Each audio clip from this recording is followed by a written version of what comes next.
Welcome back. મોરબીના હળવદ તાલુકામાં પાણીમાં ટ્રેક્ટર તણાઈ જવાની ઘટના બની, જ્યાં રેસ્ક્યુ કરવામાં આવ્યું. ઢમાણા ગામે તણાયેલા ટ્રેક્ટરમાં 17 જેટલા લોકો બેઠા હતા. એનડીઆરએફ અને એસડીઆરએફની ટીમ બચાવ કાર્ય માટે ઘટના સ્થળે પહોંચી હતી. અત્યાર સુધી 10 જેટલા લોકોનું રેસ્ક્યુ કરીને બચાવી લેવાયા છે. કલેક્ટર સહિત પદાધિકારીઓએ કામગીરીનું નિરીક્ષણ કર્યું છે. રાત્રે કોઝવે પરથી પસાર થતા દરમિયાન ટ્રેક્ટર પાણીમાં તણાયું હતું.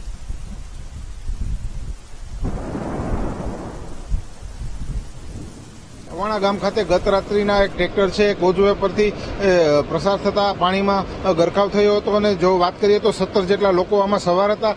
17 લોકો પાણીમાં ગરકાવ થયા હતા. ત્યારે સમગ્ર ઘટનાની જાણ ગ્રામ લોકોને થતા ગ્રામજનોએ પ્રથમ લોકોનું રેસ્ક્યુ કર્યું હતું, જેમાંથી સૌપ્રથમ 4 લોકોને બચાવી લેવામાં આવ્યા હતા. ત્યારબાદ પ્રશાસનને આ ઘટનાની જાણ થતા ફાયરની ટીમ, મામલતદાર, કલેક્ટર, એસપી અને ડીડીઓ સહિતની ટીમ છે ઘટના સ્થળે આવી પહોંચી હતી અને આખી રાત રેસ્ક્યુ ઓપરેશન ચલાવવામાં આવ્યું હતું.